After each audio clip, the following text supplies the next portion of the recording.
So first off, welcome to the 2025 KCNA KMH Joint Conference.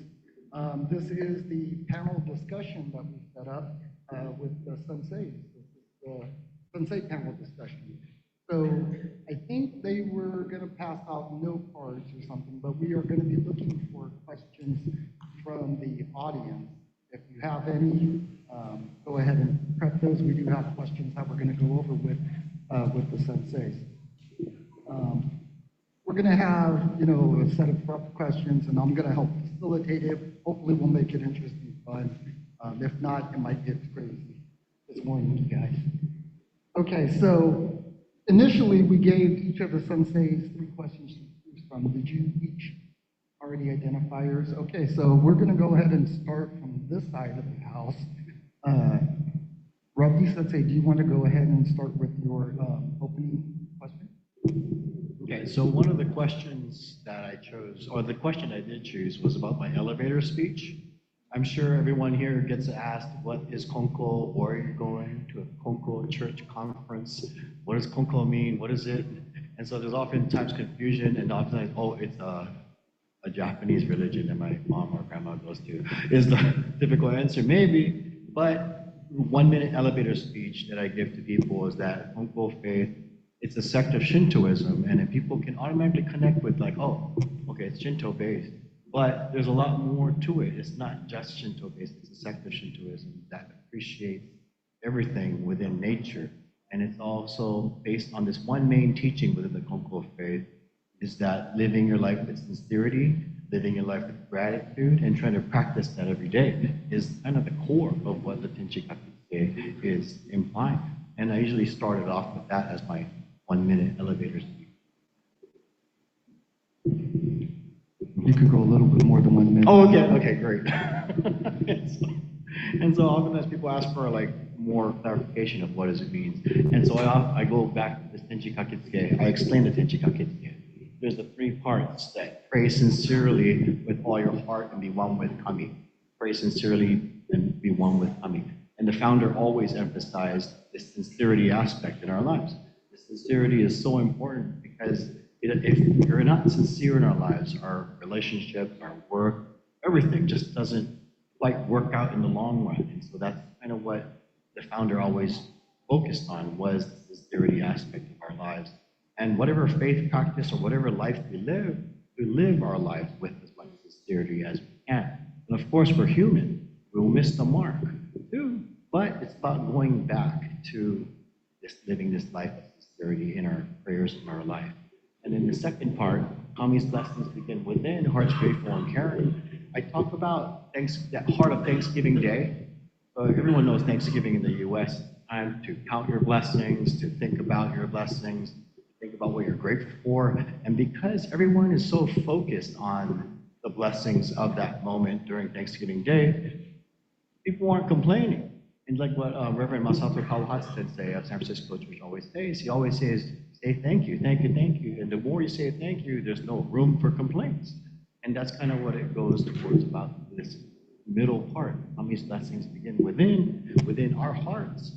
And because our hearts are so focused on realizing and seeing and understanding the blessings in our hearts, we're automatically blessed in that way, simply through that realization. And in that last part, look to Kami always, now and forever, on this very day, pray, focuses or emphasizes this practice. It's trying to practice that, living our lives with sincerity, living our lives with gratitude and joy, and trying to emulate that, try to practice that in our everyday life. And that's the goal. I hope that was longer than my 1-minute speech. Thank you. No, plenty. Thank you, Sensei. Oh, okay. Oh, he grabbed the microphone. Oh, no, I thought I was passing up. But yes. Oh, no. I was going to go ahead and we're just doing introductions. Okay. So Koichi Sensei, please. Okay. Good evening, everyone. I probably forgot to introduce myself. My name is Koichi from Commission Honolulu. So I like to share my turning point, why I decided to become a minister. The introduction. I didn't want to be a minister when I was young, even raised in Konko family, a Konko minister family. My parents not serve to the certain church, but working for the research institute located in headquarters. So when I was a child, I don't know actually what my father's job. I don't know what he's doing. But later I realized that he's researching about Onko-sama. But I didn't care. So I just want to be a teacher, history teacher. But when about to graduate from my college, 23 years old, my younger brother got sick. It's called epithelioid sarcoma. It's, I don't know how to correct. It's a sarcoma. It's a cancer, very rare cancer. Epithelial sarcoma. Yeah, kind of a skin cancer. It was pretty rare cancer at the time, 20 something years ago. Oh, I was told that like eighth case in Japan, or like 18 cases in the world, something like that, very rare. Uh, and I was taught he was actually he's younger, 1 year younger than me. So he's about to graduate from his college, university. But because of that, he has to be hospital.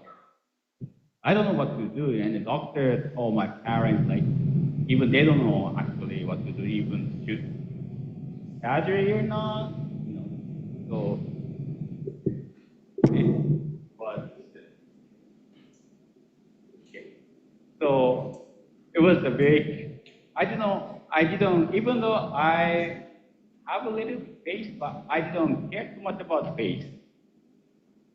But at the time, I realized that I can do nothing. I don't know what to do. Even I wasn't able to pray because I didn't practice faith. I didn't have a concept to pray at the moment, even though I was 23 years old. However, I saw my parents, they're so calm, and I know they saw authority mediation, prayed themselves, and I don't know what to do, even doctor can do nothing. So I realized, okay, I cannot do nothing anyway, so I just make my parents happy. I want to make my ancestors happy. They think about what should I do? Oh, maybe I should go to seminary. So that's why I decided to go to seminary. Then I learned Konko faith more actively after the seminary. And then I realized, oh, that's a pretty good religion. And I got confidence, you know. So I became a minister. So I'm pretty happy. At the moment, I didn't have any feeling that I want to propagate faith. I want to save people, but just I want to make my parents, my ancestors happy. So that's the very, very important turning point for me. That's why I became a minister, and I never know I moved to Hawaii in Honolulu church. Never known that, but I just became minister, and after that I just followed up flow, and I'm here. So I'm glad to see you. Thank you. That's all. Thank you, Koichi Sensei. Next, we'll go ahead and move over to Edna Sensei. Okay. Hi, my name is Edna Matsuoka, and hi, I am the younger sister of Bradley. Not the older one, the younger one. And I was looking at all these questions. It's really nice to be here, by the way. Thank you. Really nice to see all of you. I'm looking at the questions that were sent to me, and I'd like to answer the first one. It says, what initially moved you to become a Konko minister, and what continues to sustain your calling today? So, I wonder, yeah? It's not like one incident that moved me. It's not like an aha moment and I was like, oh yes, I want to become a minister because of this incident or because something happened, because somebody told me something. I just went with the tsunami flow of prayer from my parents, from the second Oya Sensei, from all my ancestors. And it's like, in Japanese, we call it, takerarenai nanika. It's like something, it's this energy that you just can't avoid. And I wasn't even trying to avoid either. I just went with this flow, this powerful flow of prayers. And I was just sent to Amagi Church, Gakuin, and here I am today. But really, right after high school, I went straight to Amagi Church and Gakuin for 1 year. I was in Japan for 2 years. My brother is 3 years because I am the girl in the family. My parents wanted me just 2 years, but guys, 3 years. And main thing is, I saw a really big change in my oldest brother, David Jano. He's the first one. He was the experimental brother. So he experienced everything firsthand, schooling, Gakuin, Amagi Church. He was the first to go to Amagi Church in Gakuin for spiritual training. And when he returned after 3 years, he was a different person, and in a good way. And I was like, wow, such power there is in Amagi Church in Gakuin. So going to Amagi Church is more like observational learning. You learn to be immersed fully in the concept of faith practice. From the moment you wake up to the time you go to bed, even when you go into ofuro, from washing your dishes, everything is faith related. You know, I was washing dishes and I had the water just running full stream. And the sensei would just tell me right then and there, they're strict. Amagi Church is strict. That's mottainai. You don't need that much water to wash dishes. And it's true. Only a little stream was perfect for everything. When I turned on the gas to make miso soup, the flames were kind of coming out from the pot. And she said, mottainai. You don't need that much flame to boil water. And it's true. I lowered the flame. So everything was said because everything's a blessing. So we have to treat things with respect. And well, through all that training, it may seem simple, but actually it takes a lot of practice to become in that mindset of mottainai and to be grateful. So anyways, I'm changing subject here, but I saw my brothers change, and even Rodney too, I saw him change too. So I was very excited to be the third in line, and right after high school, I was determined to go to Amagi Church. I said, I'm going next, man. I am looking forward to this. So usually, the usual pattern for American children is, you graduate high school, you sign up for scholarship, and with that scholarship, you go to college, and that's like the natural tsunami flow, of parents' prayer for their children to go to a good college, for them to succeed in life. But for our parents, their tsunami of prayer was not straight to college. You're going to take a detour to Amagi Church and go home first and get your spiritual bearings down, and then you can go to college and do whatever you want to do. So my parents, they always said, if you go to Amagi Church and Gakuin first, no matter where you go, no matter what you decide to do, you will be protected by Kami-sama, you will receive blessings. And it's been true. That path has been really true for me, and I'm very, very grateful. So it wasn't really a calling. It was a natural flow of us just going to Gakuin and Amagi.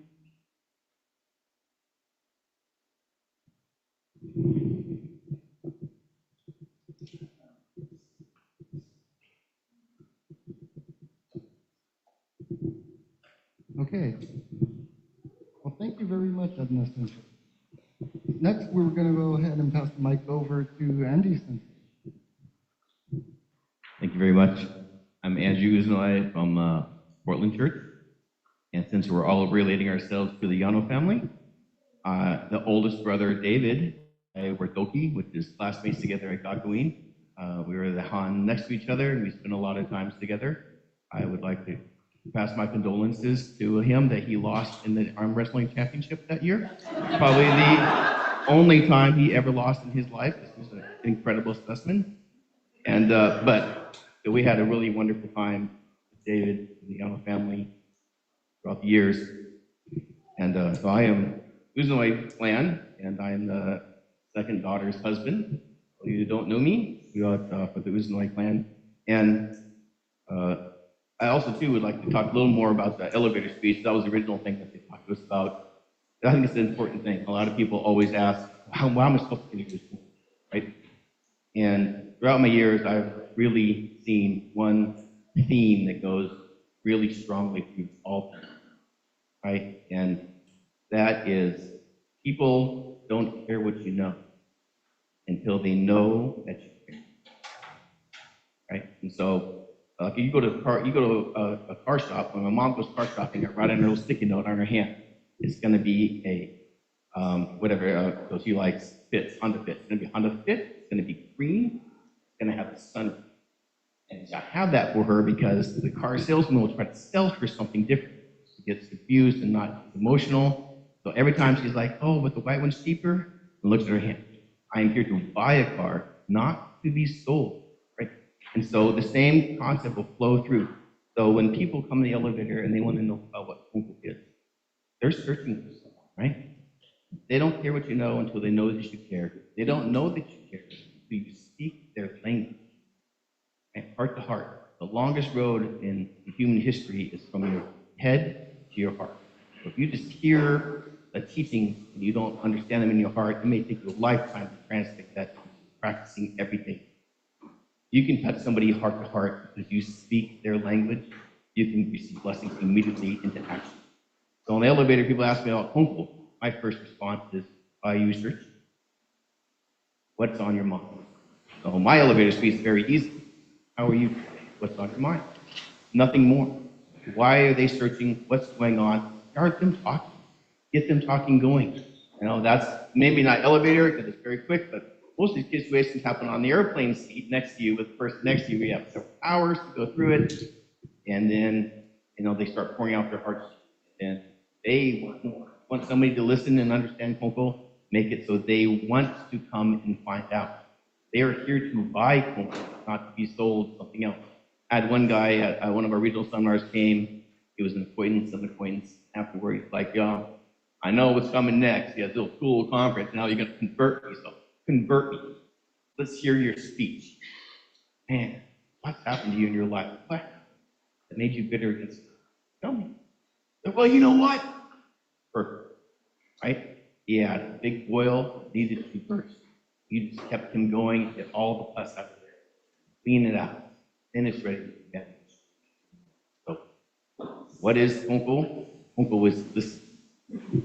Kodisugi is most of my job is listen. The best Kodisugi sessions I ever have, all I ever say, my whole speech is, and? Oh yeah? What next? Really? And they just go on for hours. And after getting, man, I Sensei, I feel so great. I figured out what I wanted to do. You were awesome. And I said 7 words, and not one of them had more than 4 letters. Like, next, they knew in their heart what they needed. They just needed someone to listen, sounding board, sounded off, work out. So, my elevator speech, how are you? What did I do? What happened? Tell me, right? Be a constant listener. That's a constant. Love, listen, understanding, caring, remembering. The elevator speech, the only time the elevator's ever been successful, it wasn't the first time. Like, sport, how are you doing? Tell me about it, look at this. But it was at a doctor's office. And then a month later, I run into the same person again. And they sit next to me in the waiting room. And they continue the conversation from before, right? And then we meet for lunch some at the time. And so it's not a, hey, I got 1 minute until you can procure this with the car. It's free and it's awesome. It's super cheap. It's on discount. You want it right now. Nobody's buying. So they make them want to learn more, keep them wanting more, come back. That's my elevator speech and how I try to introduce good people, be a good listener, help them along their path. My job is never to convert somebody. Help you continue on your spiritual journey, whatever that journey becomes. I hope one day that you'll find that Uncle would path you and help you along that path. But the people I've been working with him for 15 years now, he is Christian, yet he has no interest in being anything but Christian. And we have incredible sessions that help them along the spiritual path. Right? And so I think our job is help Kami-sama Thank you, Sensei. So I'm going to go ahead and start off that I did this correct. My apologies, staff here. This year's theme, as you all know, is praying anywhere, anytime, for anything. But this year's theme invites us to reflect on our prayer that isn't confined to place, time, or specific need, because our relationship with Tommy. So we're going to talk about a section about formal prayer. So this question is for Koichi Sensei. Have you ever experienced a moment where sincere formal prayer opened your heart unexpectedly?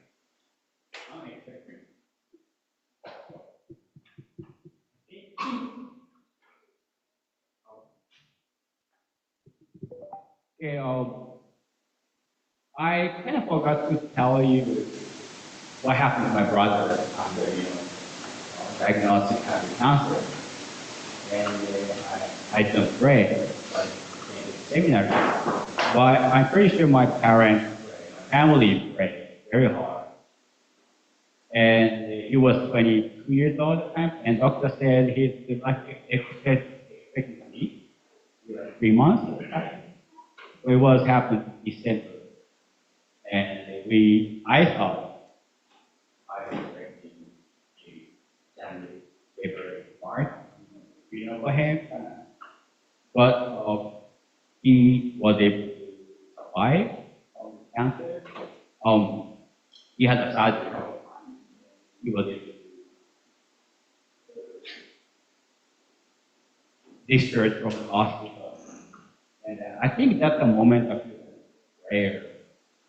I didn't pray, and I just decided in the seminary, but I feel like I'm some kind of answer my action and my parents pray, my family pray. So that's because I didn't pray.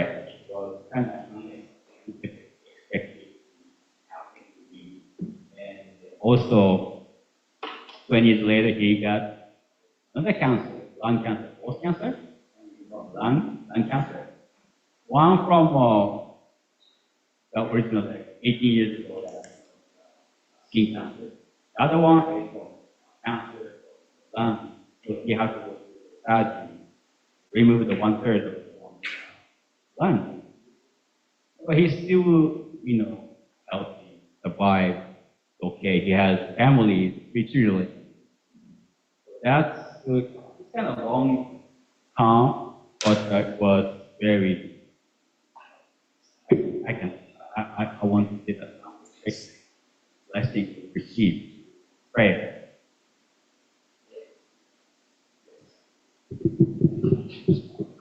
Thank you, Sensei. And then we'll just go ahead and Rodney, since I'm already looking at you. How do you encourage believers to make formal prayers consistent in their lives?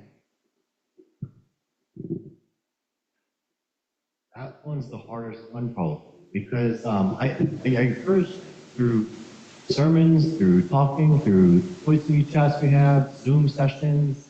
We have faith study sessions twice a month on Tuesdays at 6 o'clock. Please join us. Oh yeah, a little commercial break. But yeah, it's about reminding. Just like for myself, people would ask me, "What do you need, Rodney?" So I said, "What do you need? What do you need?" And for me, I need reminders. I forget. Just like Lincoln reminds me to close the van door a couple of times today. So, there's so many things. We're busy, we're inundated with so much information from the media, from friends, TikTok. We're just busy. We're always busy, that there's no real time for this super important priority practice within the Kongo faith through your minister about what's going on through this. And it's Kongo faith is Toritsugi. Toritsugi is Kongo faith. It's that strong and important. But how to get them to do it is to simply share some incidents, some experiences. Hopefully it'll plant a seed to when there is a need, they'll reach out. And that's what I've noticed. That I remember writing about this. remember about this and this, I should just talk to him about this. And so then they would start the session, start the Zoom session, start Otsuki. And then from there, it starts to grow. And Otsuki takes time because it's a human-to-human relationship. There needs to build a trust. Because you can't just open up to somebody you just met. It's humanly really challenging to do that. But over time, through consistency, people have started becoming more and more consistent, more and more trust developing. And people start to share as well. Oh, I talked to so-and-so. I talked to Joanne since. I talked to Carl since. I talked to somebody else. And it got better. It's like, oh, really? I should talk to them too then. And then that's how it spread. Especially online. There's Discord. And they chat with each other about their project, about their lessons, about their wisdom, about the teachings, about things that they're learning in their faith journey. People talk before watching too. So we're we have a huge responsibility to be stewards of this faith as well. Like, to be the best and in our behavior, in our practice. Because people are watching, especially kids. They watch every move. Like yesterday, for the werewolf game, little kids were the most observant people in the game. And that was really impressive to see how observant they are. And the children that I thought were not observant, but every single one of us here, we're watching, we're learning. And so that's how I see it. And start with just chit chat, even during lunch, during dinner, during the session. Okay. Yeah, no, thank you. Thank you, Runner Sensei. Sharing is always a good thing. So, Andy Sensei, how do you encourage believers to make formal prayers consistent in their life?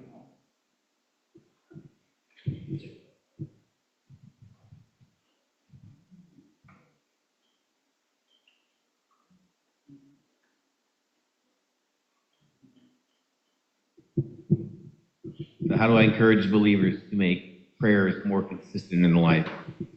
I think everything starts with a bigger picture. So anytime you want to make behavioral changes, it has to be a want to make behavioral changes. So to show them the power of prayer, show them consistency of coming.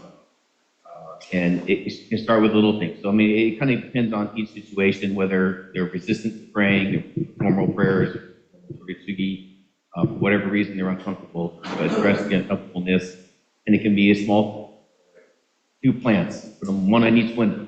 Pray for one and water it, and don't pray for the other and water it. To me, it was numbers. Right? When I was taught how to learn how to perform more formal prayer or sincere prayer, I wanted to come someone to show me in the books. Numbers person. Over it happened once, and that was just a coincidence. And it happened twice, and that was a really weird coincidence. 3 times, that's really weird coincidence, and this is back ahead. And so it was eventually, I can't ignore it. You start thinking that's blessing, prayer. And I think that encourages you to pray more. How do you get people to encourage? Show them the coming something. Prayers are real. Blessings are real. Eventually, after many experiences, you'll see that you pray wholeheartedly, it would be a miracle, nothing. When they get to that point in life, then the sincere prayer comes automatically, right? And they're asking for things to be consistent. So I think it's never going to be, you need to pray more sincerely. That's true, and they understand that, but they don't know how to do it. I think it's steps along the way. How fast can they learn, how fast can they experience, how stubborn and hard-headed are they like me, which takes several opportunities and comments on my redoing things before I get the message. But I think that's going to be how to encourage people to pray more sincerely, do more sincere Toritsugi. It's going to be they want to do it because they've seen the results throughout their lives. You've been able to show them, and then that's and in anything you want to become great at something, it has to be internal. It's not because the parents told them to, because they're politically supposed to. Sensei is browbeating them. It has to be, I want to do this because the results are worth it to me. Thank you, Indeed, So, Sensei. I have a question. So formal prayer means like using the prayer book. That's the formal prayer. You said for like personally use your words and brain like to request comments. So thank you, but use the prayer book. That's the formal prayer. Formal prayer can be a prayer book, and the prayers in the prayer book is a tool to get you into character of praying wholeheartedly. So a formal prayer to me doesn't have to be a prayer book, but it can't be, thanks, Kami-sama. But it's a deep prayer. It can be silent prayer in the morning when you get up. It's like, I'm late to work. I'm really busy. I got Instagram to answer. I'm going to dump water in Kami-sama while I'm talking. I'm clicking on the phone. That's not formal to me. Like, when I sit down and pray, take the time for an hour in the morning, and just silent prayer, pray for everything, like you see the difference. Right? And so I want formal prayer to become in such an important aspect of your life, it becomes a priority to you to start doing it. So it's not an afterthought. It's not, I'll get to it when I can. I'm trying to schedule it. No, this is my number one priority. No matter what happens today, this is getting done. Right? And so I think to me, that's what formal means. That's what I want to encourage them, where they will end up eventually through what they've seen in the blessings come.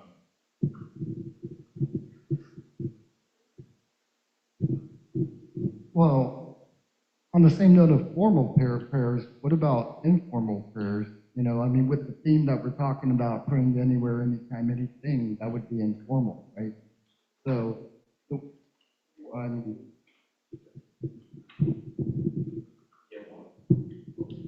Right. So it's not saying that informal is incorrect. Right? You're asking how do you get into formal. So I think formal, like anything, if you're into character, you can receive blessings. So what the theme is conference talking about is more the sincerity of your daily life, trusting Kami-sama. You trust Kami-sama, you have to raise level until it's Kami-sama is a same coexistence as you talking to Kami-sama all. Right now, that's I think a constant goal that you want to achieve and be able to, the founder did it often. Outside to go grind rice, pray to Kami-sama about it. Go put your sandals on and pray to Kami-sama about it. Gonna get it in the bath, we pray to Kami-sama about it.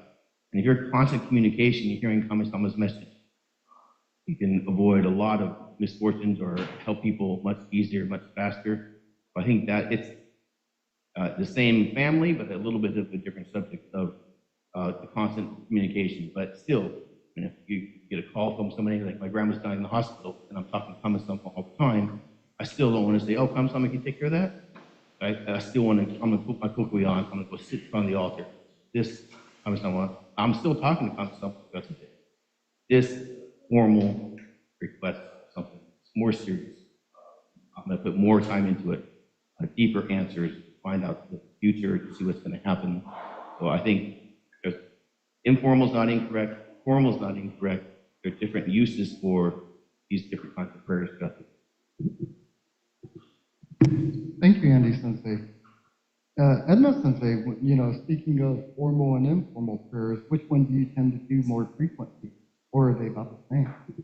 Oh, no, it depends on I don't know how serious the matters are. Like, if it's a health problem, like a health crisis of like a family or friend, I go down, like, I sit seiza on the carpet in my room or at the church, and I go down I curl into a ball basically, and put my head on the floor, and I beg Kami-sama for guidance and protection of my loved one and friends. But I do formal and informal all the time, but a lot is informal. And how I began to trust Kami-sama begins when we were really small kids. Because my mom, she had a habit, not habit, but it's her practice to say, Konko-sama, for anything, anytime. And you will know if she's in the next bathroom stall because she will clap 4 times. And you will hear 4 claps now and be like, Ukasa? And she's like, huh? So you'll know that's my mom if you hear 4 claps. And that's how she incorporates prayer anytime, anywhere, for anything. So she always taught us when we were small to say Konko-sama. And even while she's watching TV and she's figure skaters, like Christy Yamaguchi doing the triple act, so she falls on her butt. Okasan says, "Kankasama!" When she sees like drama now, and she sees like a woman slapping a man's face, she's like, "Kankasama!" And I was like, Okasan, it's just a drama, you know. But that's how much she incorporates Konkosama into her prayers. So when we were small, Rodney also has an Okage story. I have an Okage story of, I think I was in second grade. I was in second grade, like 7 or 8 years old. And after I used the bathroom, it was a number 2. And I think I used too much toilet paper. And I flushed the toilet, and the water began to rise. Now that is really scary as a child. It was coming up and up and up, and I was like, no, like what is this flash, you know? And I put my hands together and I sincerely screamed, and I just ran out the house because I didn't want to deal with the mess. And guess what? I went back into the bathroom and the water had subsided. It didn't spill out. So that's when I was like, I'm a believer. And Rodney Sensei, back then we had fax machines. I don't think you kids know what fax machines are. We had a fax machine where it's like the thermo type and it comes in rolls. It's not like paper. But Rodney, he was trying to copy like a great baseball card or something in a fax machine, and it got jammed. And then the paper kept going out, and it wouldn't stop rolling out. And then don, and it's a waste, right? And Rodney was really scared, and like, oh no, what am I gonna do? And he said, and it stopped. Yeah, and another thing, what happened is I was younger and like in 5th grade, and I used to make, I still make the church newsletters. And while I was making church newsletters and copying them in the church copy machine, it just wouldn't work. I turned on the power switch, it wouldn't work. I plugged in and plugged that out, and I put it back in, and it still I pressed the buttons, and it didn't work like usual. I checked to see if there was a paper jam. It wouldn't work, and I was like, you know what? It's broken. And my mom was like, daijoubu. Guess what she did? She sat down on the floor. She put her hands together towards the copy machine and said, Konko-sama. And then she was like petting it. And she was touching the copy machine, saying, "Itsumo arigatou gozaimasu. Thank you for always working so hard for us." And I don't know what's wrong, but we really need to get these newsletters printed out. So onegaishimasu. We pressed it, and it began working again. And I was like, what? Like before that, I was like, Okasan, no, it won't make sense praying to a machine. I was like, I don't know what you're doing, but it's not gonna work. And she just ignored me. She was ishin, even if a spear poked you, like ignore that, right? So my mom was ishin, and she was praying to the Kami-sama and thanking the copy machine, and it began working perfectly fine. So I don't know, I can't explain that, but from when we were really little, my mom really, and my dad, he really showed us how prayer works. It really works in your daily life. So, and of course, I pray for everything almost. Now that I'm an adult, pray before I drive. And after, when you arrive safely at your destination, you say a thank you prayer. And it's really important to go full circle. You start with a prayer, you receive your okage, and then you end with the prayer. And that's how you can receive more and more okage. It's a cycle, always. Don't only do negaise. Negaise is a one-way prayer. You have to do a round trip, not a one-way. And that way you can report back to Kami-sama what the results were. And if it needs some tweaking, then ask Kami-sama for that. You will certainly receive divine assistance.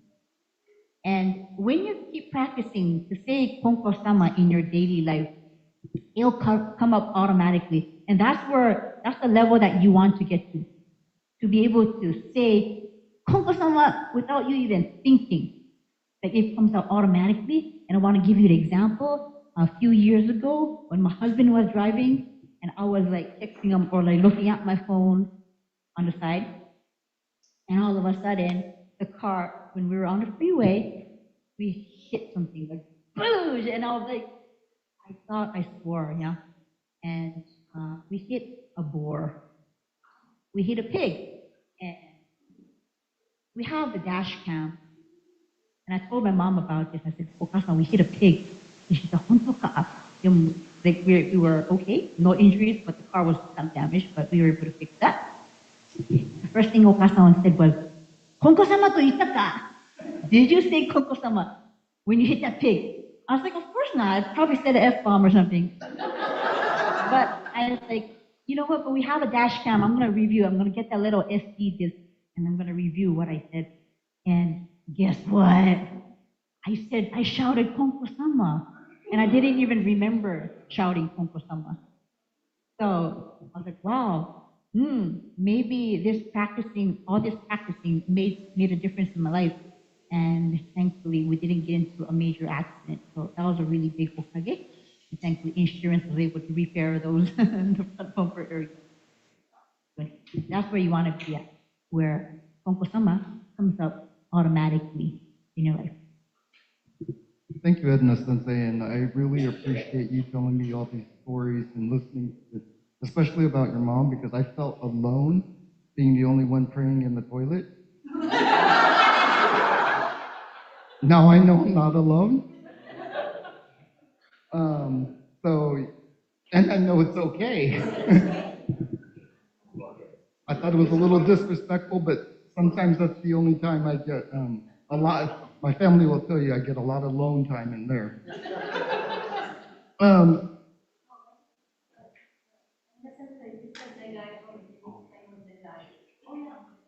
Oh, negai means to ask for, to wish for something, to pray, to request. Yeah. So going back to the toilet thing for me, I want to take a little bit of spin on this and, find out my spontaneous, unique place, the toilet. But Rodney Sensei, how do you practice spontaneous faith, and where's like the most unique place you've had to practice?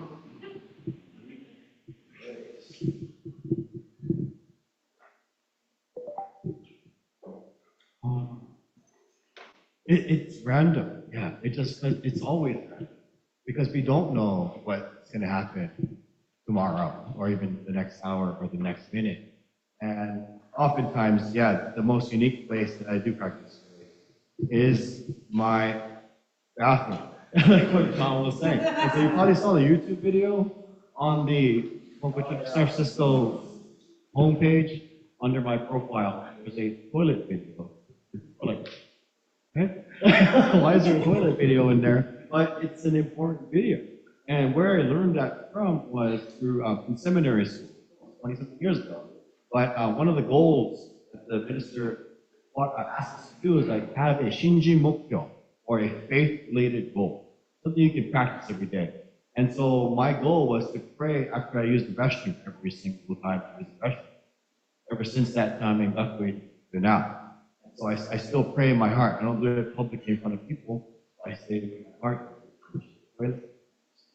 I make vows, my bodily functions, and it's continued to this day because it's so important. It's often overlooked, right? It's like a taboo subject to talk about that.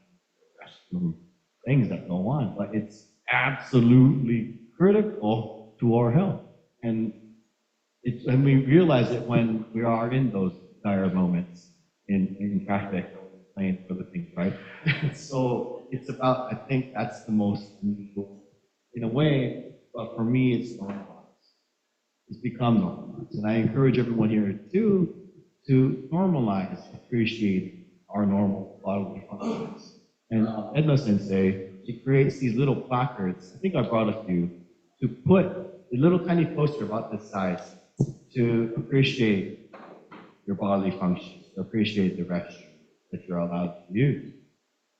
It's a real privilege, in a way, to be able to be healthy and happy. Thank you, Randy Sensei. Now I know there's 3 of us. Yes, yeah. We need more. Join the club.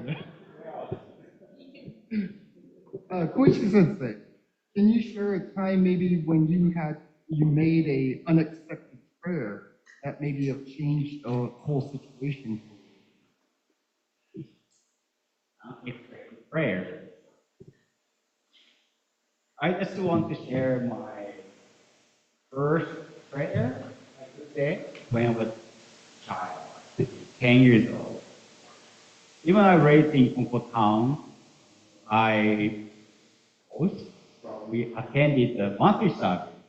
All those who know the home headquarters, there's a worship hall, and underneath is a QK for the place to rest.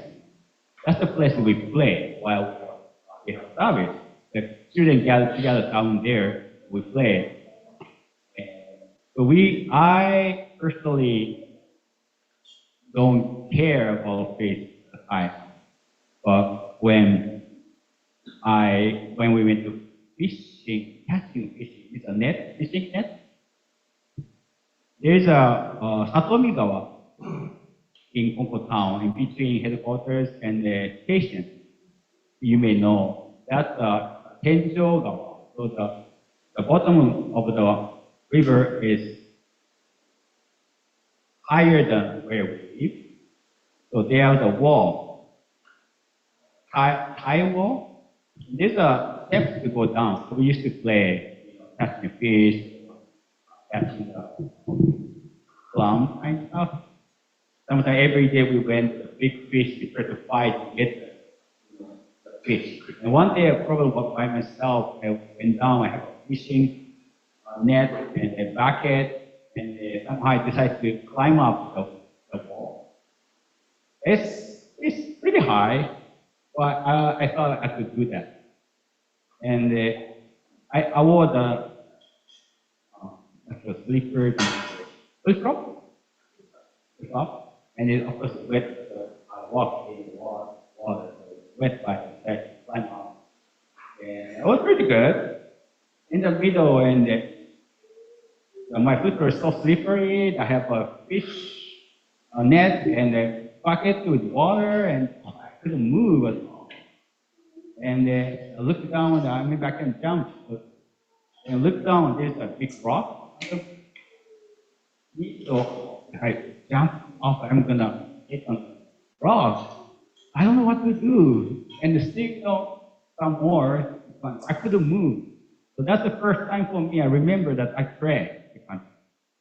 Please help me. I could die. I don't want to die. So I'm praying. And after that, I remembered that I was able to reach the top. There's a car coming. There's no space for people. But I was able to climb up all the way to the top with my fishing net and a bucket with water. And I was so released. Wow, it's working. Prayer worked for me. So that's kind of what I remember probably 10 years old by myself. That's the first form of prayer for me. Still remember.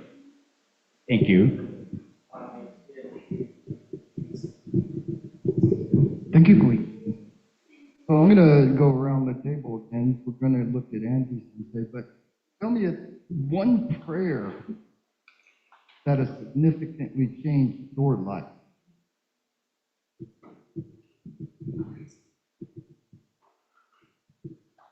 Like one situation where I prayed and it changed my life, or one of the prayers that I pray that changed my life?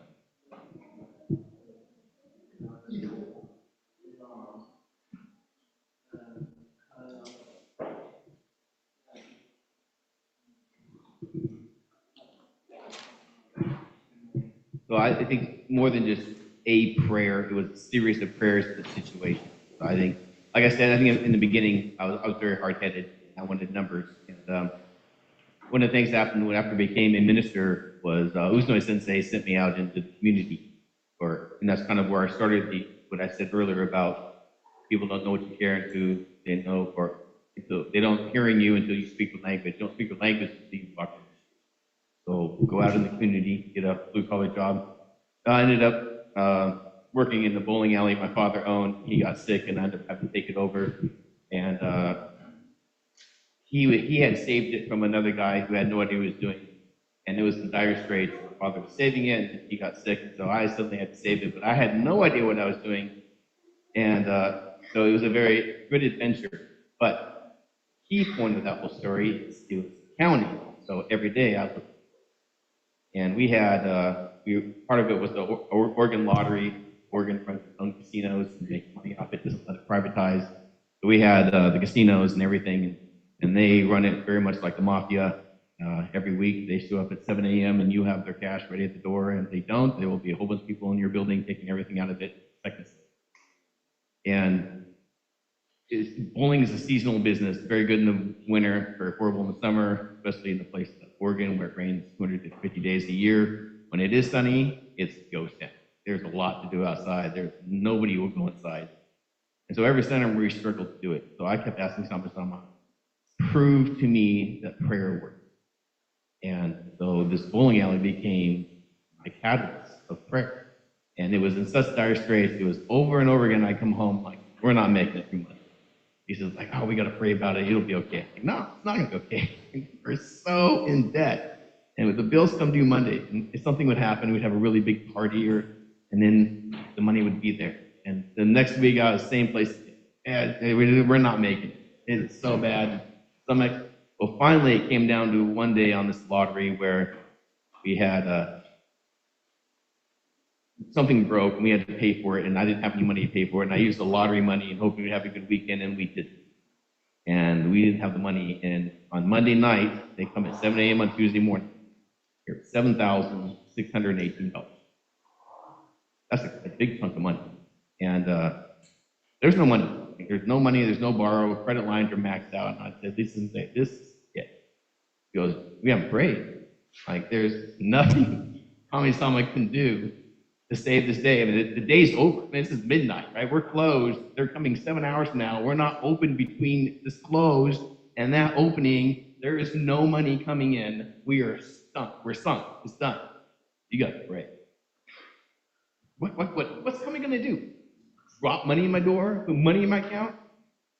So, I terminate conversation because we're now at a ridiculous point. It's not possible. And so I go and pray for it. I'm like, fine. Show me the money, right? You've seen the movie, right? Show me the money. And so next morning, I go in early. I know the Gestapo's going to show up. They're coming. I get the doors unlocked. I start unplugging all the machines because they're going to be taking them. And 7 a.m. rolls around, and nobody shows up. 7:30, 8 o'clock, 8:30, nothing. So I plug the machines back in. We open the bar. I go upstairs. I make a phone call. I'm like, hey, how's it going? Like, fine. Why? Something wrong? No, nothing's wrong. Got your money and everything? Like, yeah, every penny, of course. Why wouldn't we? Oh, no reason. We had a accounting mishap or something. And I hung up the phone. So I go look in the bank, and at 2:30 in the morning, there was a deposit from Visa, $7,600. Now, I'm in a dilemma. We didn't have any sales that night, so that's clearly a mistake. So I keep the money from Kami-sama and I steal somebody's money? What do? Right? That's another big faith moment and dilemma. And know what I wanted to do. And in the end, I'm like, I cannot. So I called up Visa. I'm like, there's been a mistake. Like, what mistake? Like, there's this Visa charge. Like, yeah, sold. Like, a big party looks like. We sold a lot of money. Like, no, there's no party. There's nobody here. I got no sales receipts for this. I'm like, huh, that's weird. Well, it wouldn't be a Visa problem anyway. That's a bank problem. You need to call your bank. Heard. Hang up the phone, call the bank. Bank's like, what? We don't see any transaction. No transaction. Money's in my account. Shows on my list. Shows on my computer. Doesn't show on our computer. Well, it must be a processing. There's three things to a Visa. It's the Visa company, and it's the processor, then there's the bank, right? It's the processor here. I called the processor, and they're like, yeah, we totally see it. That's not us. Visa paid it. That's the Visa problem. You need to call them. I already called them. Yeah, it's a Visa thing. So I called Visa back. I'm like, yeah, they say it's your problem. Like, it's not our problem. It's the bank problem. I already called the bank. I already called the processor. And I already called Visa. It's your problem. Listen, man, it's not our problem. It's a bank problem. So we can't help you. Like, we were on it 3 times before I finally like, wait a minute. I think I'm getting the message here. Right? And so what I did end up doing was paid the lottery, and we kept the money, and I put it in my savings money market account, and I kept it. I needed it desperately multiple times. I wasn't going to touch it. Somebody's coming for their $7,600. You don't lose $7,000. somebody's visa at the end of the month was $17,000. I'm like, what is that? And I'm challenging that visa, right? Somebody did that. Here we are, 29 years later. Nobody has ever come to that. Where'd the money come from? It's impossible. We were closed, remember? I even said, not possible, we're closed. Sensei said, all you gotta do is pray and everything. Which is not possible, but it turned out to be possible. It's improbable, but anything becomes possible. Even, and so that was like the signature moment where I couldn't say it was coincidence anymore. And I really like that I went out and tried to change it, and I look back, because you can say it's coincidence, but when you say, I'm giving you the money back, it's not fair, and nobody would take it. I don't want that money. Nobody wants the money. Right? That is, there's no more scientific reason, ability to say this isn't true. It didn't happen. It's a policy of the system. It's impossible. Possibility became possible through the power. Thank you, Henry. That's good. I kind of want to go buy lottery tickets now. Well, you gotta get Kansama halfway, so that's a start. Edna Sensei, we got one for you. So what is one prayer that significantly, or no, I'm sorry, that was the one I gave Andy. I'm going to give you a different. Have you ever prayed for something small, something that you felt might have been unimportant? And what happened? Well, the founder always says, there's no mention for that. Yeah, nothing is trivial in Kami-sama's eyes or ears. It's like whatever you pray for is important to you. It may not be important to somebody else, but for you, for me, it's important. Can I use my husband as an example? It's so funny, and yeah, I love it. I love it. My husband was a non-believer, and he used to always say, "Oh yeah, I'm part Christian. My dad's a Christian, and my mom was a Buddhist, so I'm a Christian Buddhist." And he's been saying that for the longest time. And only very, very, very recently, he's been able to say, "I'm a hybrid. I'm a Christian, Buddhist, and Funko." So I'm really happy to hear that. And I've been telling him to practice praying. And so when his coworkers have health issues, health emergencies, I don't even have to. I'll stand up.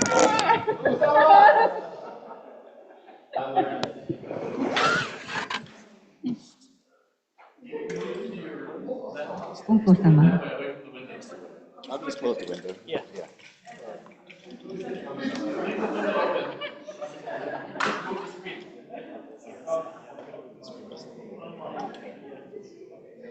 I'm still going to talk about Clayton.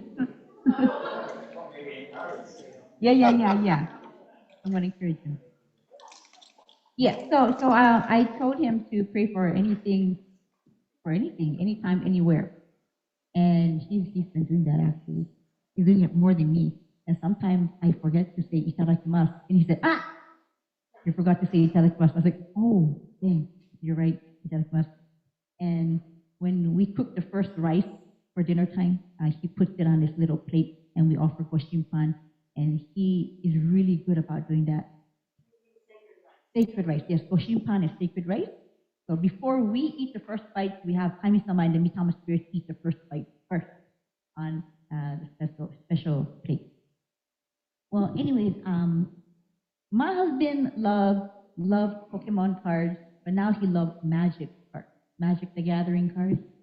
And when he starts collecting things, he starts spending a lot of money on it.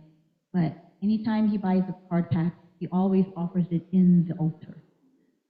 And so when he had his Pokemon card craze, he put the cards in front of the altar and prayed. And every time he opens any packet, he prays before opening them. And guess what? For the Pokemon one, he got was it the Espeon? The black one? The Umbreon, yeah, he got, Moonbreon. he got that one, the one that everyone, the holographic one. Everybody wanted that one, and he got it, and I think it's worth like almost $500 now, even more, and more, 1,400. Wow, yeah. So he got the card that everyone wanted, and he was so happy. He's like, yes! And guess what he does? He puts it right back on the altar, and he says, "Thank you, Koko-san. Thank you." So, 本当に it may seem, to me it's not really that important, but to him it is. And I think he's beginning to really see how prayer really affects the outcomes, and he's enjoying the benefits of it. Awesome, thank you very much. And I think that was Kami-sama telling everybody to wake up. No, just in case. I see a lot of people awake. I don't see everybody sleeping, so this seems like a pretty good session. So thank you for staying with us. I don't know if the cards have gone around, and if anybody has written any questions, we could go around the microphone, but we're just getting ready. You have one? Okay, get ready for that one. But Oh, you're not ready? Did you No. eat the fig after you hit it? Did you eat the fig after you hit it? That's what Ronnie asked me. I know, right? I have my nuts. So she did. I know I should have. I know.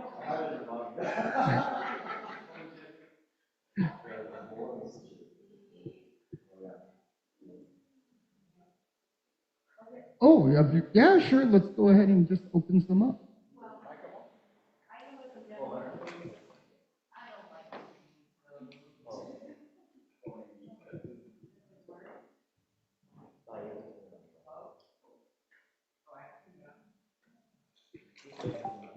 It's better? Okay.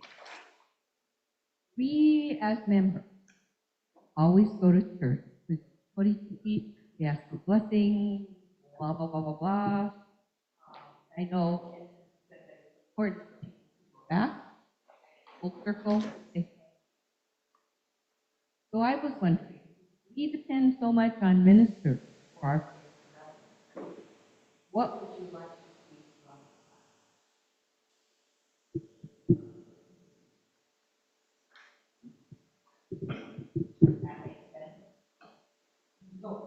I'll go ahead and repeat the question in case you guys didn't hear it. But what Tomi is asking is, we rely on and utilize the senseis for our faith, but what, in a sense, what do the senseis want to see from us? You know?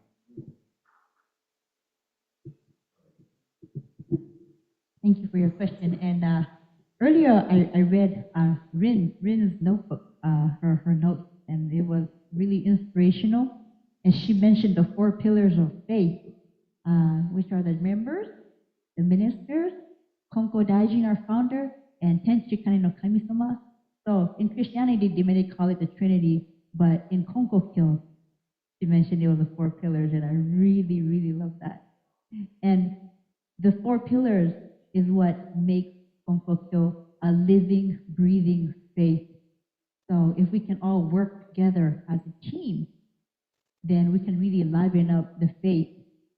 And tell your stories. Tell your Okage stories, your blessings to your family, to your friends. And there are some people who hesitate to tell people their blessings because they think they're being, like showing off. Some people feel like, oh, because they receive so much blessings and they're so happy, there are less fortunate people, and they may make them feel bad. But that's not the case. If you share your blessings, perhaps those people can be saved. All it takes really is one person sharing the faith to another person, and it can establish that friendship and that relationship. You can open up a relationship to Kami-sama for that person. And I'll talk about the founding minister of our Wahiwa church, the Reverend Haruko Takahashi.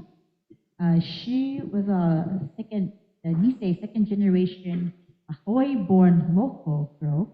And when she was a child, she was kicked by a horse.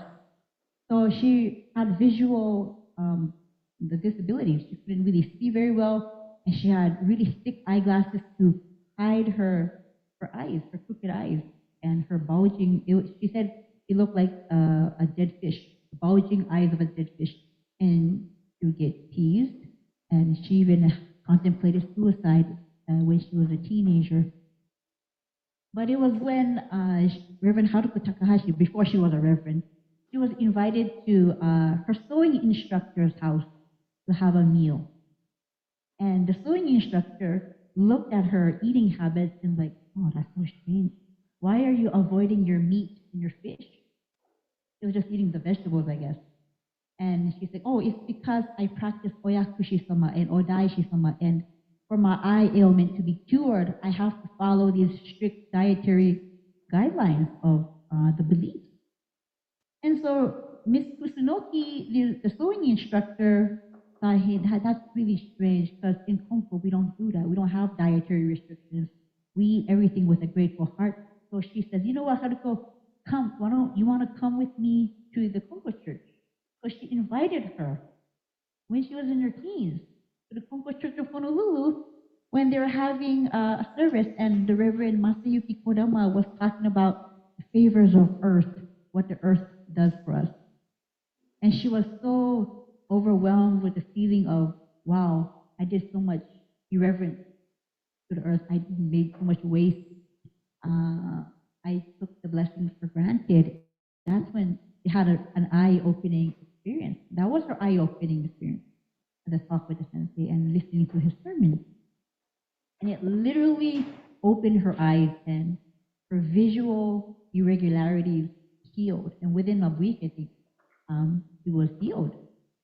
And she even told her family back in the Big Island, which is another island, and they didn't believe her. She wrote letters to them, but none of them believed her. It was until she made a visit to go see her family back in the Big Island that they took one look at her and knew that this faith was real. She had changed, and she was saved. So, 本当に to tell the story, to invite even one more person into the faith, you are doing not only that person a favor, you're doing Kami-sama a favor. So, again, if we can be the four pillars of the faith and be a faithful practitioner, not just a believer. Anybody could be a believer of the faith, but really be a practitioner. Practice what you learn in church. But oftentimes we listen to sermons, we read Bodhikai teachings, and we're like, oh yeah, that's a good teaching, I like it, but they don't practice it. And there's many teachings. If we can only even practice just one and incorporate it into our daily lives and improve ourselves just a little bit to be in line with the teachings, then I think, again, you're doing yourself a favor and what comes from a favor, and you're putting energy into the Kung Fu, your faith organization. And that's what we really need. We need to put energy back into the faith, back into Kami-sama, and really show that gratitude in a sincere manner. Thank you, Sensei.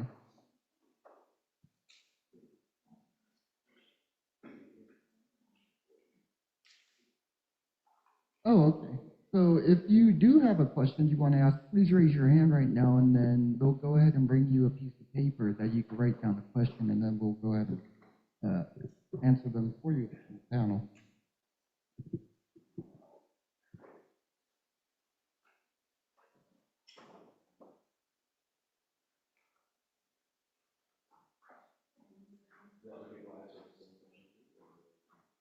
If you, oh, you know, if you want to answer the same, if you have a different question. Well, it's really short, but one of the big ones is Goyo. And so how this conference even came to fruition year after year is people's dedication to dedicating their time, energy, spirit, their faith to make it happen. And it's a free gig in a way, but it's not because they're doing it. They're doing it out of just appreciation for all that they've received. Right? John's part of the family camp, youth camp. He went through all the programs. Aaron, everybody here went through all the programs. And they're kind of giving back, paying it forward. And so Goyo is a way to pay it forward through your service, through your action, through your giving of your time and energy, physical presence. And so I think loyal, giving back through appreciation is one thing that we can do to give back. How can we help our church out? How can we help the minister out? Those kind of things. Thank you. Thank you, Andy. I guess I got a question for just the panel. Anyone of you can grab the mic for me. But I guess what would you say to a member that is diligently praying for something but doesn't really see their prayers, or they may not feel that their prayers are being answered when they see other people talking about all these prayers being answered to them in their faith, but they haven't seen it? What would you say to them?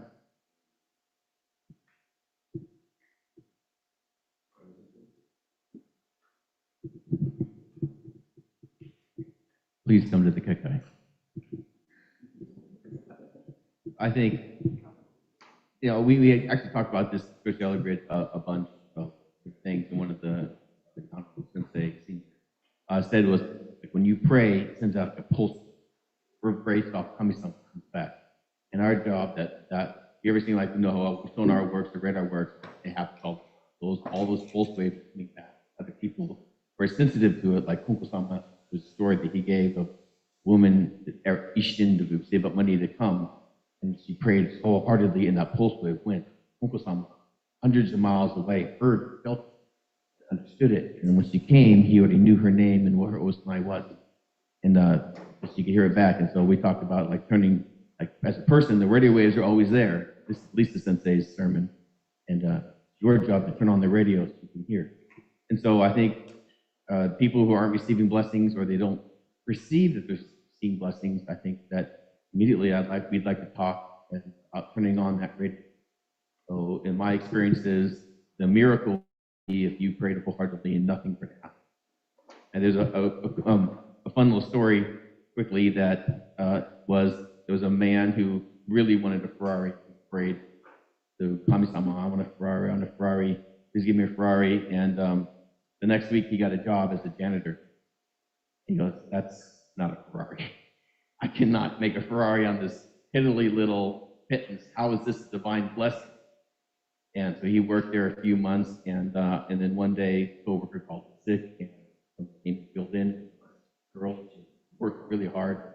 They started talking, got to know each other, and it turned out to be the owner's daughter. He's sitting in there, and the things went out. They became romantically involved and ended up getting married. And years later, passed away, and he inherited the company. But he worked digitally out with her, grew it to make a corporation. One day, he put up the Kokai. So, Kami-sama answered the blessing that they wanted. It just wasn't what you thought it was going to be. So I think what I want to say to that member is, let's talk. Go to the seat, often with a mediator. We can show you the blessings you are receiving in a bigger picture. It's not always going to be, I want, I get. There's an evolution process.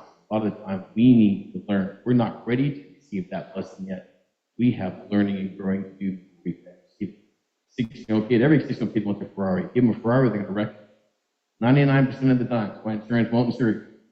Right? They're not ready for that car yet. He wasn't ready for it yet, but he received it because he was now ready to receive that blessing. I'm always giving you blessings. And that's what the mediation, like a coach, founding board, I'm not receiving it. Let's find out what's going on, and what you actually, you'll find out that you really are. It's going to be a process of where everybody's growing together to receive the end product.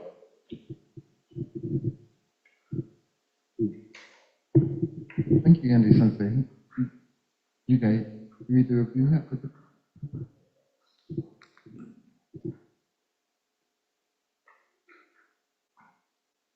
I have something in my mind.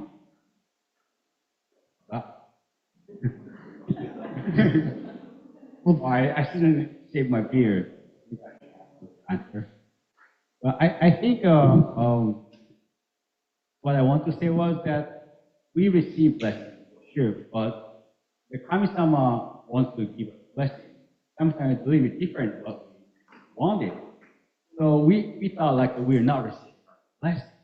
Actually, Kami-sama first said, oh, I'm giving This, why, understand, why you don't reject? So that, I think that's kind of a situation we experience probably although we in a practicing phase.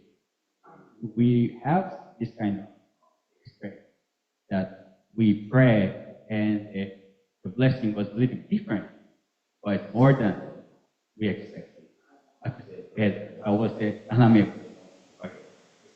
yes, over there, yes, over there. Little bit higher, better, but a little bit different direction. So if you know that we have a conflict, we're going to have blessing. So, however, thought that when you go to like a shopping and you have a time, but there is so many cars, and if I pray, I think I can get the parking spot free. But it's for sure. So I want to give someone who really need rushing. So should I pray or not? That kind of question you don't have, like, but you know you wanna get blessing, or no?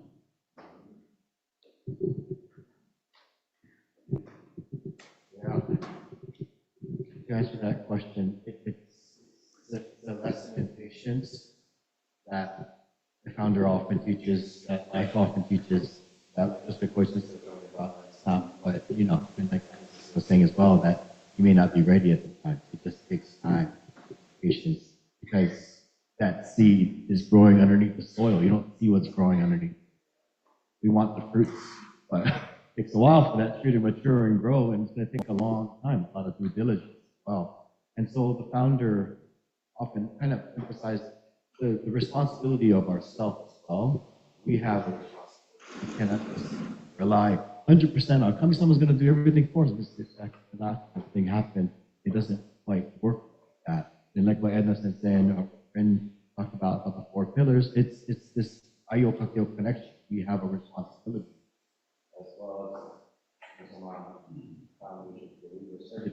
it's our responsibility to put in some of that work too. And are we putting in that? Are we not putting in that? Here's the questions that we kind of have to ask ourselves.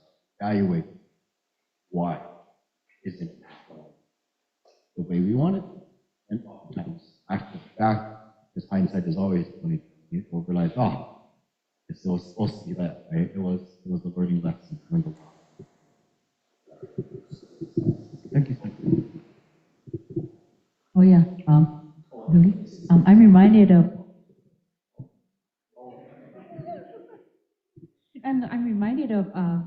there's a founder's an episode where he was told by Kami-sama to go out in town and go to one specific location, and there will be money on the ground. So go pack a bento and walk to that area, and you'll find money. And that's what Kami-sama told the founder, Kokodaiji. So Kokodaiji believed Kami-sama. He took his bento and walked to that area. He looked all around, but there was no money. And so the usual response, and the Kami-sama asked him, so well, did you find some money? And of course, he didn't find any physical money per se, because I was able to get some exercise, get exposed to like sun, have good blood circulation, and so he basically got something out of that trip that's priceless. He felt so.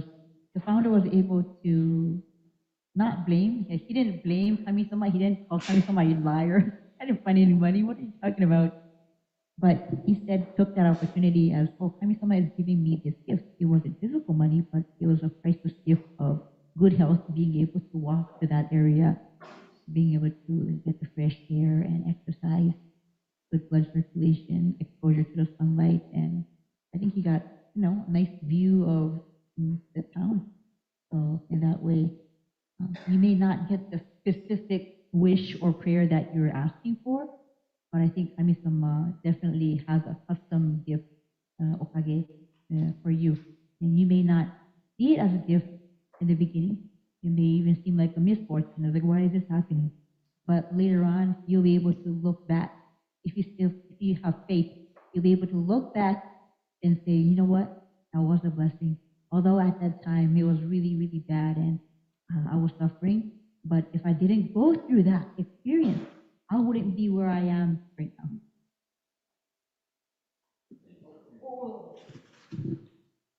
Uh, we, as we talked about the patience and being ready to receive blessings. Also, I think understanding what you requested, the blessing you received. So my mother, who is very aged now, she lives a long ways away and still drives on her own, but she's getting nervous about it. And it's through a mountain passes, all kinds of stuff. She's, I mean, quintessential old grandma. 54 miles an hour in a little purple fit. I put her blinker on 30 seconds before she gets in the lane.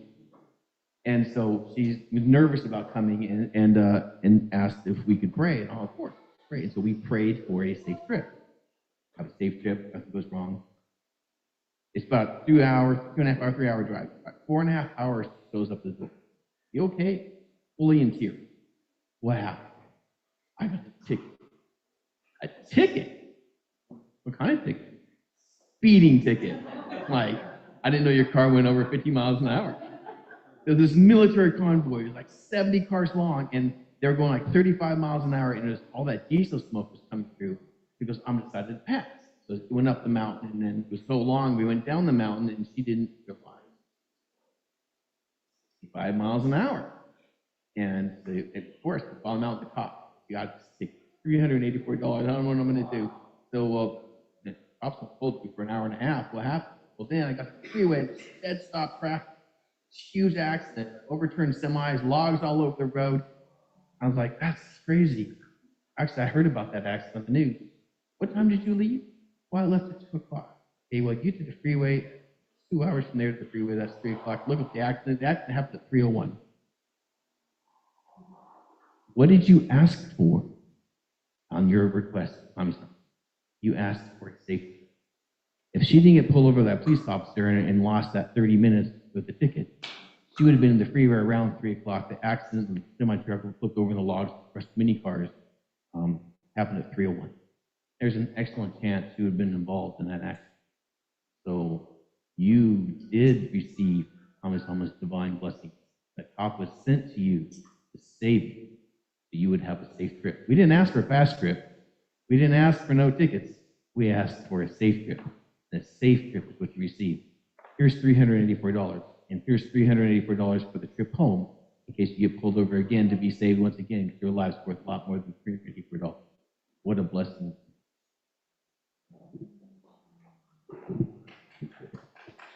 Thank you, Andy. Thank you for everybody on the panel. So I'm going to ask this question, and this is for any of the senseis who want to go ahead and answer, but what is the biggest error or lesson that you all have done and learned?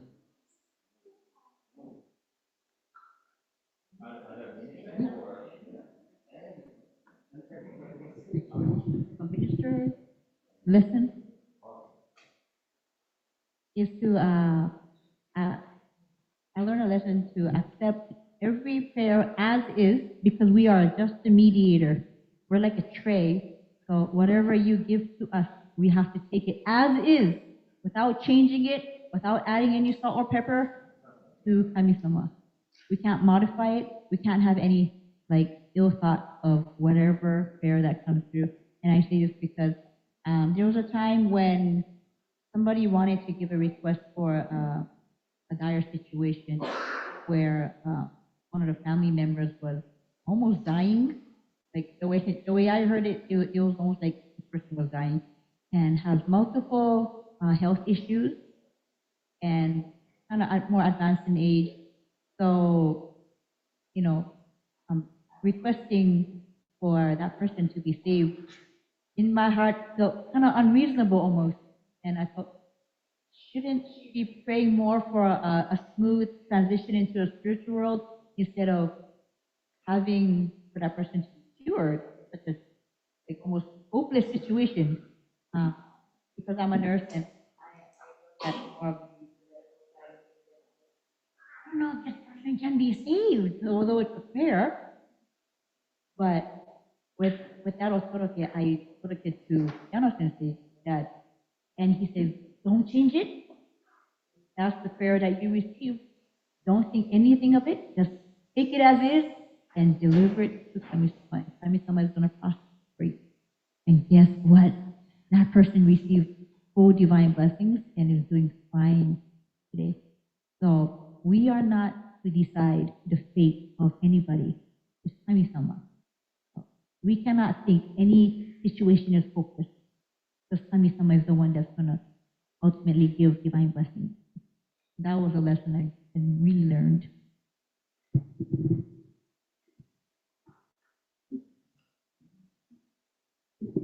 I guess the similar experience, just when I was young as a critic immediate, I want to say something nice to people. So too much talking, I guess, and less listening. So listening is very important. Just like we have 2 years and only 1 month, so we should listen, right? So sometimes we feel some kind of pressure that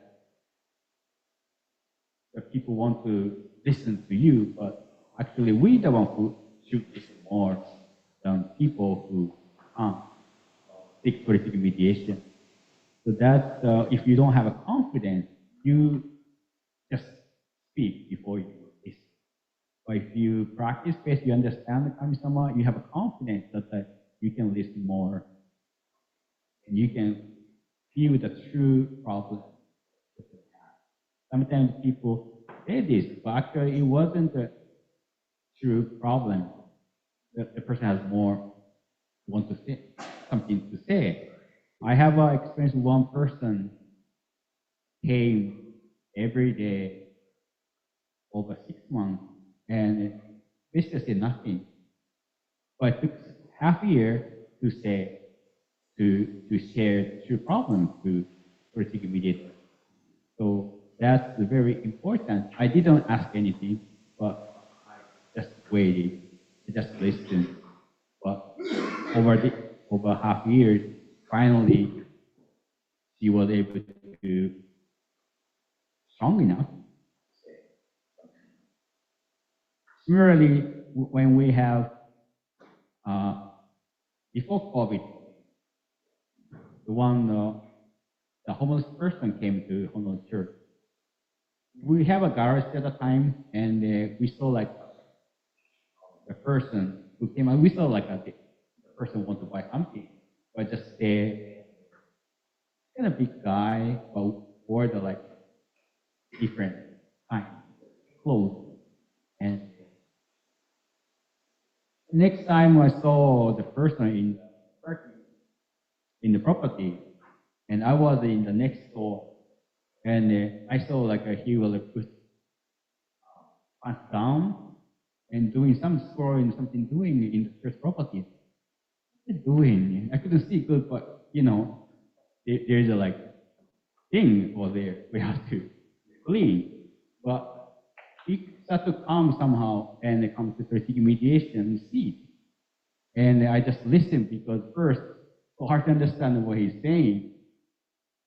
And I just try to listen, but still hard because English or mumbling or also some kind of mental problem at times, BTS kind of stuff. But he come up more than member, and I just listened. And one day, I started to give Koshima, and he just took it and ate 14 one time. Oh, it's actually, you have to eat one by one, but he just, and he started to say like, oh, this is, I have a tenchi kaketsuge at the okekai, so he could see. So Cami is my old girlfriend, or something like that. He started to say that. So the Cami, right? Is it the girl's name? So that I could understand. But finally, only one time he shared his problem, what he wanted to do. He was, I think, married, maybe or something, and he got problem. He homeless, nothing, and he was a musician too. He wanted to play music, want to move to Hawaii, something like that. And then after that, he stopped coming because we have some construction. So people come, like a big salmon guy come for working, and he stopped coming. But years later, he came, and he was pretty nicer, and he can talk. Before he couldn't, he was like in the rain days outside near the church gate and screaming something. But he was very calm. He was calm, and he asked me, "Can I have a koshima?" And I gave koshima. And he said, "I have a place to live. I can't, nice life right now." And he gave two more times. So I gave koshima as usual. So that was a very interesting moment. It's not like how important this is. I didn't say nothing, but he was able to say. He didn't, no, but he was safe. So I was, this is awful. It's like, nothing comes from work. Let's try to listen, even though half of them are. I'm not sure why I have to say, but thank you for listening. Thank you, Sensei. Okay, so we have another question for the panel. We'll keep this one, we'll just go through quick answers one by one. So we're going to start with you, Rodney. Who is your favorite KCNA minister? One of my favorite KCNA ministers is Lisa Sensei. Yeah, I really connect with her. There's this warmth that I feel for her, and I really appreciate that. It touches my heart. Thank you. I recommend, talk to Lisa Sensei. Oh, I don't know anybody KCNA minister. I'm from Hawaii, so I don't know. KMH. Oh, KMH. Oh, KMH. Okay, I know KMH. Okay. I like Akinawa Sensei, Miyoko Sensei, Reiko Sensei, the Ano Sensei. Thank you. Oh, you don't like Edna Sensei? Yeah, panelist, right? Edna Sensei panelist. So I also need Edna Sensei too, of course. But I think the most I like is Reverend Seiko Konko. Reverend Seiko Konko is his wife, by the way.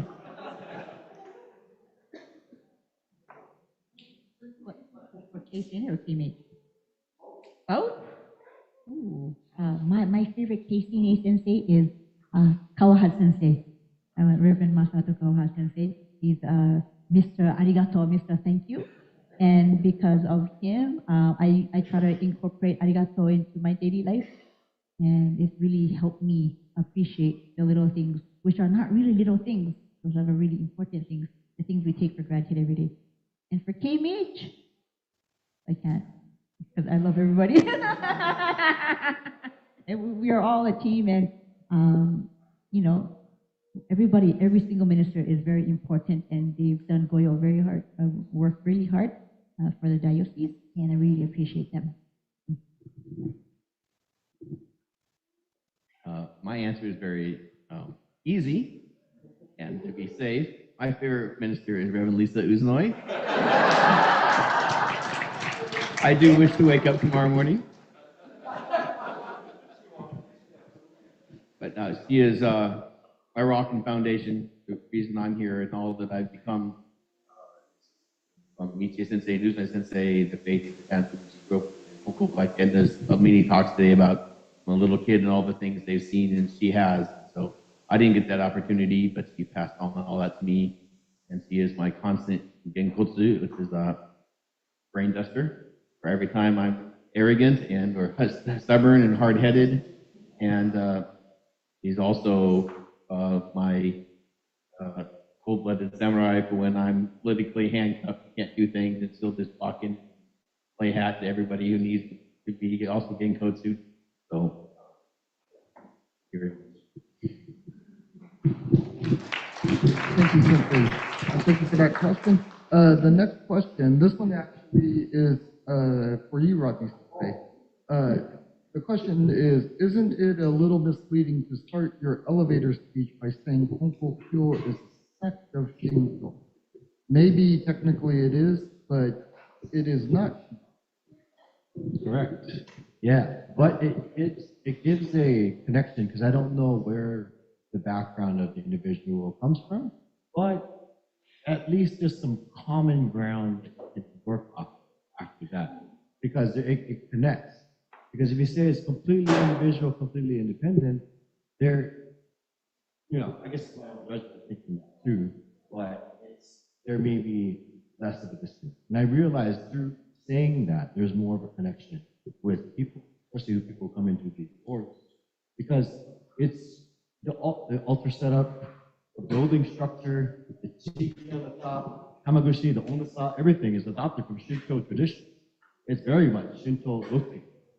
And so it's like inseparable aspect of Shinto. However, of course, the doctrine is different.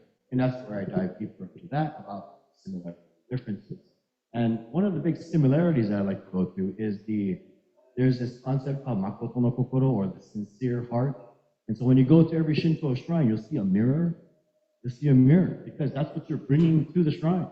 So if you're bringing this stressful, angry, or worried or anxious to that mirror, that's what's kind of reflected back into life as well.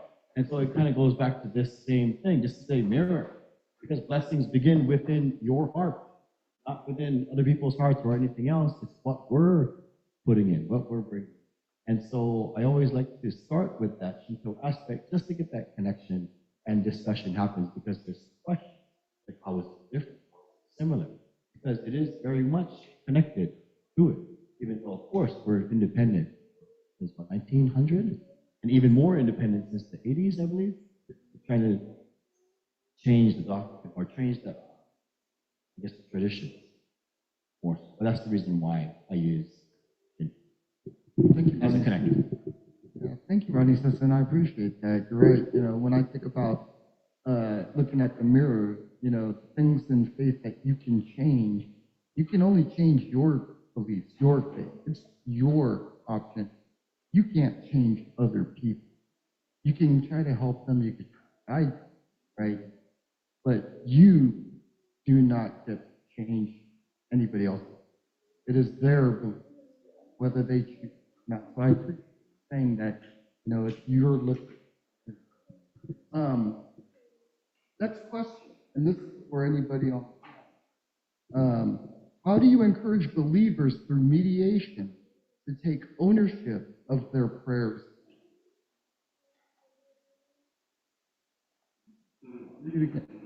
How do you encourage believers through mediation to take ownership of their prayers?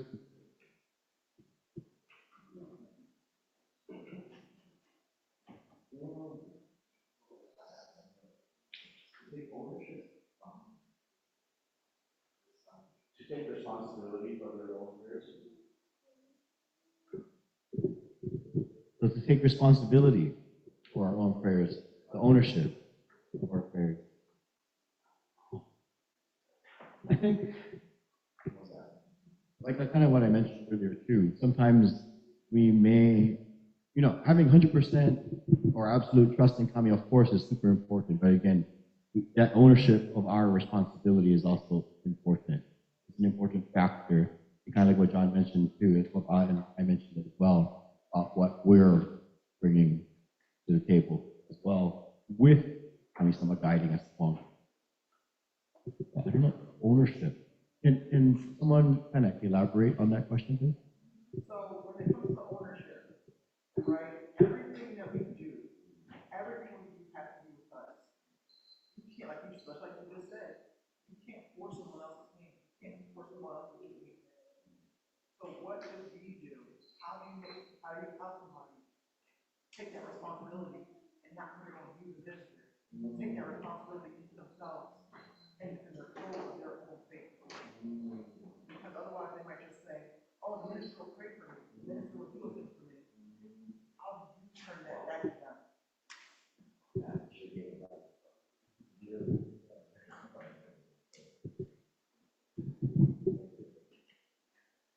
thank you so much for that question. I think it starts from the very beginning. I think is in the very first. It depends on case to case and how strong they are, how much they understand Kongo. But that's the goal all the time. Is I mean, they may like rely on they'll teach this as bamboo stick will break, the middle of cane will bend.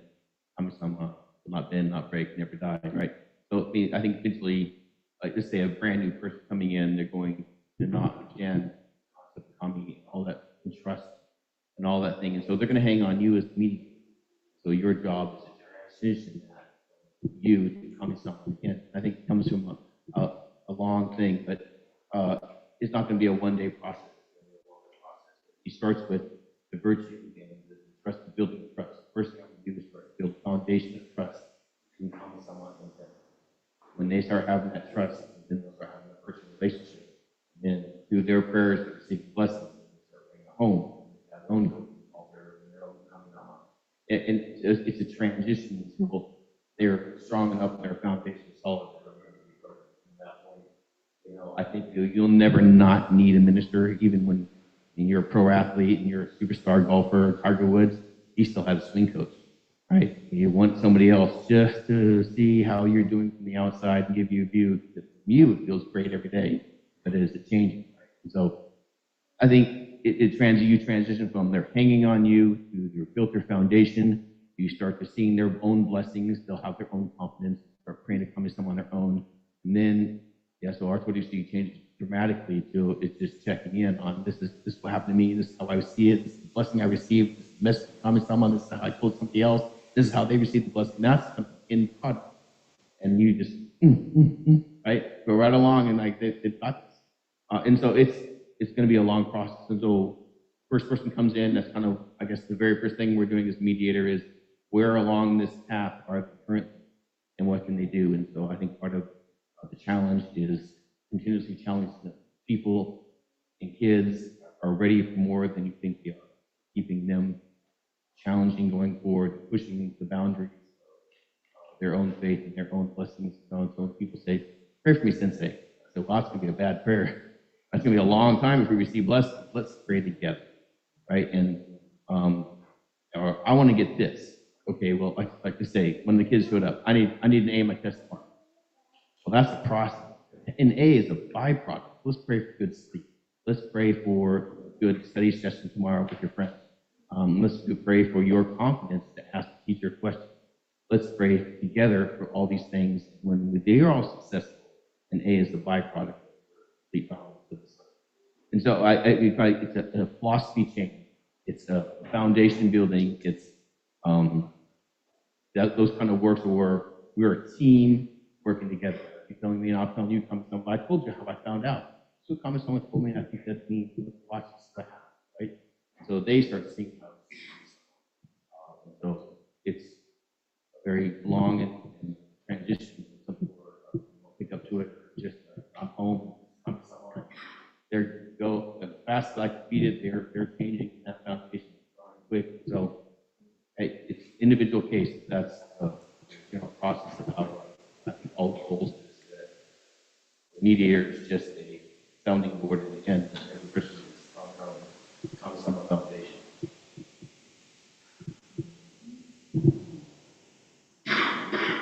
Oh, you know how sometimes ministers will say that when you go otoroke, towards the mediation, be thankful, like 60%. Be thankful, was that 60%? And 30% apology, and 10% is request, nigay. But that's not going to come immediately, because oftentimes people who come to authority, people who come to the church are hurt, they're suffering. So it's going to be almost 90 to 100% request, like, I want this relief, this pain relief, my heart is aching. And they're not going to even have that gratitude in their heart. They're not even going to be sorry for anything. They just want that pain in their heart to be healed. So once that's addressed, once they receive the okage of their suffering heart, then they'll slowly the gratitude will begin to increase, and the apology will begin to increase, And towards the end, the request to Kami-sama will almost be zero, and they'll be praying for other people to be happy. So, main thing is people's needs have to be met first. Yeah, so that's really important. Thank you to everybody on the panel.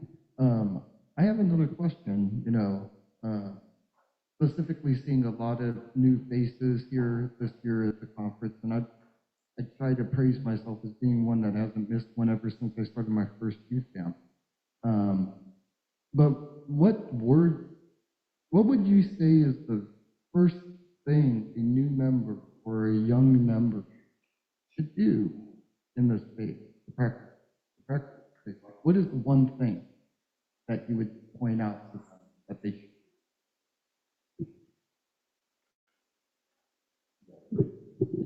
do? To pray to Kami-sama to request for whatever you're going to request, or even if it's like getting an A on the test. For young people, it's about grades, it's about sports, it's about their relationships. These kind of struggles you're going to go through as a young person, and it's out of your control. It's somewhat in your control, but a lot of it's completely out of your control. And to understand that it's out of your control aspect, we have to, not have to, but ideally connecting to Kami-sama, requesting to Kami-sama for some help with that. Or to just pray, to request. And so one of my favorite teachings is Kami-sama exists to request your prayers. Just constantly request. Tenchi Kakitsuki also says that in Japanese, Ishin ni negai, request wholeheartedly. And so it has that request aspect. And it's a good starter because it's easy. It's kind of like when we ask help to our parents, people we look up to, we ask for help. It's automatic. Easy. We already looking to Kami-sama for help as well.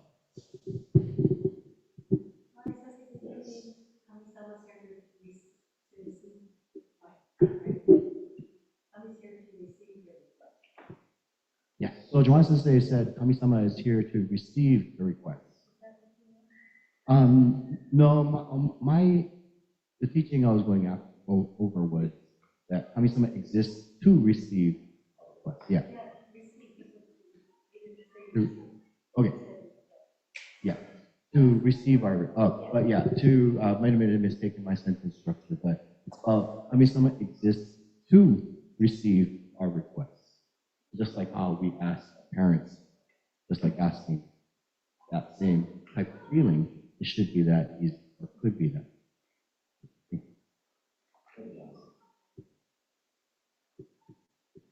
I think ideally, pretty mediation, you come to pretty often, regularly. You may know the animation, Pretty Monogatari, the first one about the Onisihide. She was 12, 13 years old, I think. And she get mad. That's why she went to Konko-sama, and she just say what she has, why is she mad? So that's the critic mediation. So she remembered what Konko-sama said. She was very young at the time, and still Konko-sama was alive. So still many, many years later, still she remember what Konko-sama said. Even that time, Konko-sama used a konji instead of tenchi kanokami. She remembered that was so easy for her to understand. So if she lived nearby, not really close, but still walking distance. So when something happened, she just went to the Okeka Konko-sama mediation. So she was able to continue practice, even though she was a girl at the moment, and she maybe have time to understand faces, but she remember Konko-sama's word, so that affects all life. So hopefully even younger children can go to politic mediation. Most of the people, I think it's not easy to tell what you want to say because of the Sensei, sometimes too close, sometimes it's hard to your family members. But if you practice, hopefully the younger children can share what they need to share with the Sensei. That's very important. Thank you.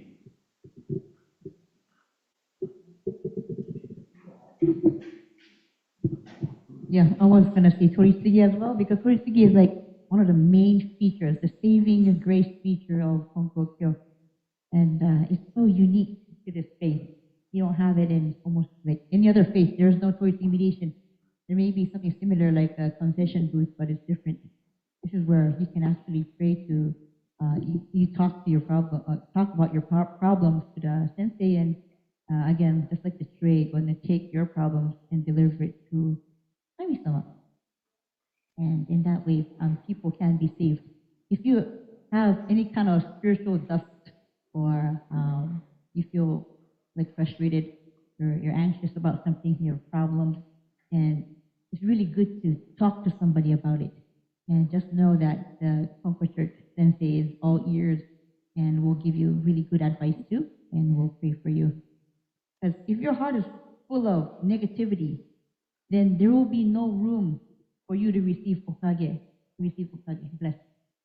So just like the Tenshi Kaki says, Kami's blessings will begin with hearts grateful and caring in a harmony and joy. It's going to begin when your vessel, for example, if this is your vessel in your heart, if it's full of negativity, blame, I don't know, just angry at the world, then you won't have any space for positive things. You won't have space for the blessings to enter you because it's just full. So you have to come to the church and empty it. Empty all the negativity. So your vessel is empty. And you're feeling sukiri, you're feeling like empty, and all the blessings will start filling up. And as time passes, the negativity will start piling up again. We're human, even me too. I always utilize the Koichi mediation. I go there regularly, dump all my negativity, and fill it up with blessings instead. Because if we can't be thankful, then again, it's really difficult for blessings to enter your heart. I think it really depends on the age of the person we're talking about in the situation. People come with problems and we're addressing that first. But talking about little kids and stuff, we always started in our family in the church with thank you. Thank you to grandma, thank you to Kami-sama, even though what Kami-sama is getting, understanding the gratefulness and the bigger picture of, we're here because mom and dad worked hard, grandpa worked hard. We had great grandpa came over from this case. Grandpa came over from Japan, and hardship endured. Life. So a lot of arigatai. If they're older and they're coming into the church, like meeting them, the fact that I think we're all going back to Shinto-Kisei, like this guiding principle, which part of it do you think? To me, it's Rodney Sensei was very much on that subject was Ishin ni negai. You want to receive blessings. First thing I'm on transition to trust is you're seeing the blessings. You receive blessings, you need to pray for something wholeheartedly. You pray for something. So it can be very mundane. But to you, the person coming in, if you don't have a problem here to learn, what do you love most? Garden, plants. You're praying for sports. It can be praying for, well, it needs to be something that you care a lot about. Like in the very beginning, it's not going to be the steep, maybe it is the world issue, but the steep issue, it's going to be something you care a lot about. So it's getting you to understand how to pray wholeheartedly, how to pray with desperation. In the fourth quarter, down by 7, it's very easy to have more desperate prayer if that's what you're very passionate about. But whatever, find their passion, have them pray with their passion to learn how to pray wholeheartedly. And getting into that practice, right? Getting into practice when it does become important, when it does become like your grandparents or your children or a world event, you'll know how to get in character. You'll know what wholehearted prayer feels like. Be able to use that practice into now applying it in much more serious situations. I think people are finding like praying for a sports team, not teaching. No, it's teaching you how to pray with sincerity and passion and devotion. And then the subject will become more important to you as you gain faith and understanding what you're praying for.